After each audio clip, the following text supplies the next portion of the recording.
Kasama si Assistant Secretary Mary Rose Magsaysay, Deputy Executive Director ng Cybercrime Investigation and Coordinating Center o CICC. Asik Magsaysay, magandang tanghali po at welcome ulit sa Bagong Pilipinas ngayon. Magandang tanghali sa inyong dalawa at nagagalak ako, nandito na naman ako. Ma'am, para mas maunawaan ng ating mga kababayan, sa paanong paraan po ba nakakatulong ang artificial intelligence pagdating sa pagsusuri ng mga digital evidence? Ang artificial intelligence ay nagsusupercharge ng ating mga cyber analysts. Ang kakayanan ng tao ay parang 8 to 5 lang ba ang analyst natin mag-a-analyze.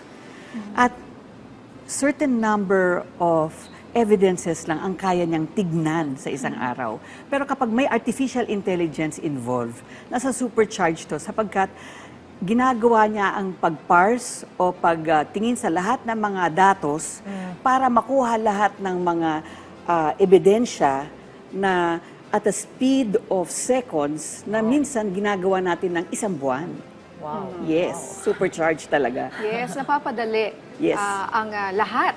Ang lahat ng bagay, lalo na kapag ang mga ebidensya ay napakadami. Example na lang. Correct.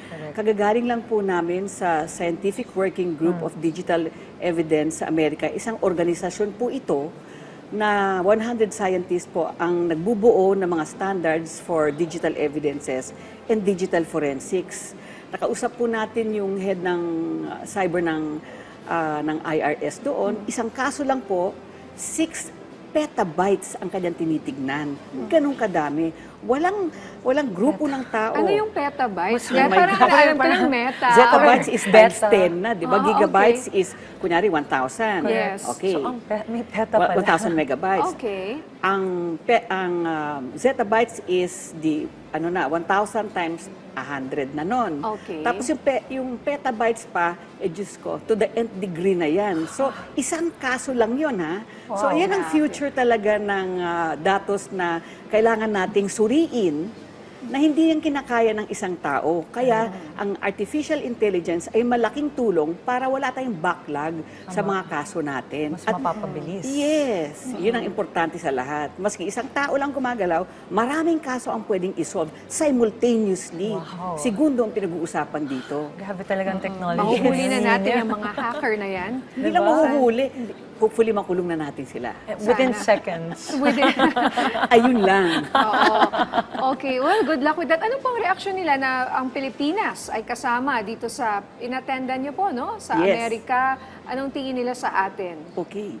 Ang nakakatuwa po niyan ay, ang Pilipinas po kasi ay matagal na pong member sa SWIG-DE, ang tawag nila sa Okay. grupong ito. Ang SWIG-DE, hindi naman nila tinitignan kung saan ka galing. Basta magaling kang scientist at ang work mo ay talagang naiiba, talagang titignan nila kung pwede kang sumama dito sa 100 scientists na bumubuo ng mga standards. Nagkataon naman, galing sa CICC yung ating miyembro na naging chairman ng AI for Digital Evidence and Digital Forensics. Ang CICC ngayon po, I'm proud to say, is part of the SWIG-DE, the first, Philippine government, the first government that is part of SWIG-DE. The first. The very first. Wow, At this is tayo a ang gumagawa. milestone. Yes. Ang chairman pa, Filipino. Kaya tayo ang gumagawa ng standards for AI for digital forensics. Ayan ang Proud. nakakatuwa. Medyo kinalibutan ako doon. Galing ng Oo, Pinoy. galing. Speaking of standards, no, ano po naman yung mga ethical guidelines that are being considered para siguraduhin ang responsableng paggamit ng AI sa content in the context of the digital evidence? Okay. So, ang nakakatuwa kasi sa teknolohiya, ito ay cross-border. Pag sinabing cross-border, ang mga ebidensya na nakukuha natin ay maaaring magamit sa iba't iba pang mga korte sa iba't iba pang bansa, no? Kaya ang importante universality. So pag sinabing ethics, hinahabol natin yung universality, no? Pero ang problema, bawat kultura, iba-iba ang ethics. Ang atin siguro, ang kababaihan sa atin is 18 anyos. Sa ibang bansa, 13 anyos. Sa ibang bansa, 9 anyos. So, Talagang yan talaga ang pinagtatalunan natin, maski Correct. sa UN, maski sa SWIGD, maski Maski sa sa standard. NIST. Pero ang mangyayari kasi niyan, kung saan kasi nangyari yung Mismong mismong, krimen. yes, krimen. Ayan si attorney. So, kung saan yung crime, Oo, Yes, kung eh, saan. so attorney. Jurisdictional kasi. Yun na Yes. nga eh. So, ganun siya. So, yung ethics, naiiba-iba yan sa bawat bansa. So, that's a challenge. It is a challenge. Oo. How do you fix that or consolidate that or when it's all different?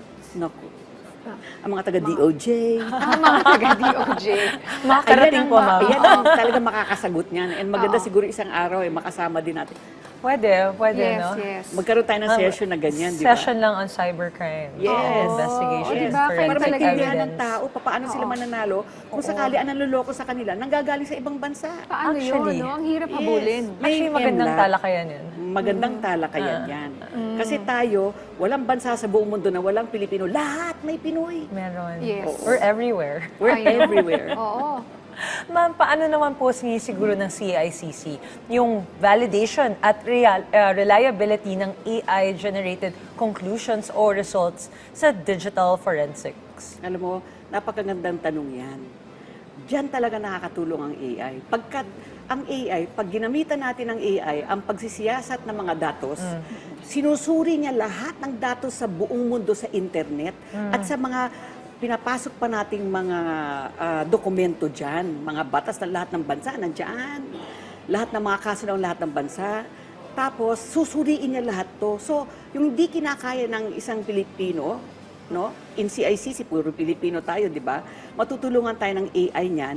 And syempre, lahat yan i-validate natin Correct, at correct. itatabla din natin sa ating mga batas. Correct, correct. Kasi Pilipino tayo at the end of the day. So, namamalagi pa rin yung na rerespetuhin natin what is local to us. Kasi Pilipino tayo. Tama. Ganda. May mga inisyatibo na po ba tayo pagdating sa training naman ng mga professionals sa legal at forensic fields para sa epektibong paggamit ng AI tools? Yes. Actually, meron na tayong AI tools and pagka sinerch niyo po si ChatGPT, Digital Forensics Manual Philippines. So yan, ginawa natin yan sa CICC, no? Ito yung tulong natin sa lahat ng tao. Ayan, dyan lahat ng batas ng Pilipinas, andyan lahat ng yung mga kaso natin, lahat ng mga inisyu ng bawat regulatory agencies natin, no? So, 100% na pagkasiniyasat lahat yan at kinumpuni, makikita natin na makakatulong yung AI na siyasatin lahat. Walang stones unturned. Unturned. Yun ang ganda nun. Walang tao na magsasabi, hindi ko nabasa ito. Asek, no, maaari po ba kayong magbigay ng halimbawa kung saan naging matagumpay ang paggamit ng AI sa identification at analysis ng digital evidence? Kumbaga, may success story na po ba tayo, Of course. Asek? Marami po tayong success stories niyan. Nakagamit na po tayo ng mga tools na nabili natin from the budget that was given to us last year by Senator Grace po. Thank you, ma'am.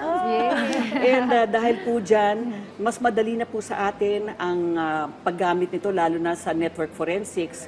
Kasi sa network forensics, pagka ginamit natin yung platform na ating sinubscribean, hinahanap, sinisisid na niya yung mga anomalya o naiiba na mga galawan sa mga kasong yan at na-identify natin kung saan yung mga tao na nagtatago at kung ano yung kanila mga ginagawa, sino yung mga kausap nila, yung mga bagay-bagay na nakakatulong sa kaso, sa napapagtibay yung mga ebidensya. I'm getting excited over AI, ha? Before, kasi I'm apprehensive when we talk about AI kasi syempre yung iba mapapalitan daw ng trabaho, ganyan. Pero I think there's a way to balance it. And if we hear stories like this, lalo na yung 1 hour, pwedeng maging, yung years or months na research, Super hours attorney. na lang, di ba? Super attorney. Wait na, Lahat teka, wag tayo- muna. Lahat tayo Supercharged mawawalan na ng... lawyers. lahat tayo mawawalan. mapalitan na yung mga abogado, Pati ang host and host. Ay, hindi. Kasi tayo pa rin na magva-validate. Pagka sinuka na niya lahat ng mga findings niya, titignan mo rin yun. Kasi may mga naiisip ka pa rin na naiiba pa rin. Iba Correct, pa rin. correct. ang tao magsiyasat. Saka kapag nag-input ka ng data, importante rin yun eh. Kasi hindi naman yan parang automatic you ask a question, Yes. lalabas na kaagad eh. Dapat yung pag-craft mo pala ng Yes. question, Yes. if you want to get the right answer that you're looking for, Yes. it has to be worded in such a way na Yes. hindi yan makaka-come up lang basta-basta Na, ng AI. Totoo yun. So, kailangan pa rin ng Yes. totoong tao. Oo, Totoong mamaya tao talaga. kung ano-anong i-input at kung ano-anong lumabas. Yes. Oo, kaya kailangan na dapat may training din for that. Yes. Meron po tayong training yan. Abangan po ng ating mga legal eagles. Because we need that cross-pollination of the tech and the legal. Mas marami tayong magagawa talaga, 100%. Ayan. I agree Kaya with that. paano natin sinisiguro itong sinasabi mong cross-pollination o alignment ng AI standards sa mga existing laws and regulations po natin sa bansa? Ayan ang maganda. Ang ating Philippine National Standards ng Bureau ng DTI, no? Sila yung gumagawa ng standards for the Philippines, ina-adapt nila yung mga ISO, no? Ang CICC, hindi lang po tayo nasa binild na R&D, no? For AI, nandiyan na po tayo sa SWIG-DE, tayong gumagawa ng standards na ina-adapt ng NIST na binibigay sa buong mundo. So sa Pilipinas nanggagaling. So natural yung mga importante sa atin na isisingit na natin din 'yan, di ba? And then sa Oktubre, nandiyan din po tayo sa ISO. Ipapasok na rin po natin yan dyan. So, ganyan tayo kasipag sa CICC at ang bagong Pilipinas. Ma'am, bukod sa cross-pollination of legal and tech, Oh, ano wow. pa po ba yung long-term vision ng CICC sa role ng artificial intelligence sa digital evidence processing dito sa bansa? The main aim of CICC is to democratize the use of AI for all our policemen and our law enforcement agencies, and for those legal firms who will help put the cyber criminals behind bars. No, we make it open source. So that, hindi namang open na open, pero talagang we make it affordable for everybody para yung pinakamaliliit na tao may laban na, may panlaban na.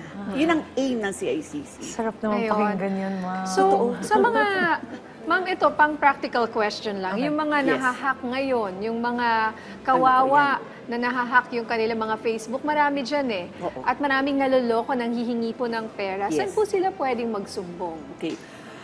Huwag ho kayong mahihiya. 1326, tawag po kayo. Andiyan po ang ating helpline, no? And also, for those yung ating mga katulad ko na 50 and above, no? Wala sa itsura, ma'am. You should, thank you. Yes. But you should always call, no? Huwag kayong mahiya. Sabihin nyo lahat, paggawa nyo sa kausap nyo dahil yun ang trabaho nila na tulungan kayong i-recover dapat ang inyong account. Oo. At kung sakaling hindi nyo ma-recover dahil hindi ho kayo tech-savvy, may kasama lang po kayo sa bahay na marunong gumamit po ng Facebook, makausap po nung tao sa 1326 para matulungan namin kayo. Ayan, ako maraming salamat po sa inyong oras. Salamat po. Assistant Secretary Mary Rose Magsaysay, Deputy Executive Director ng CICC.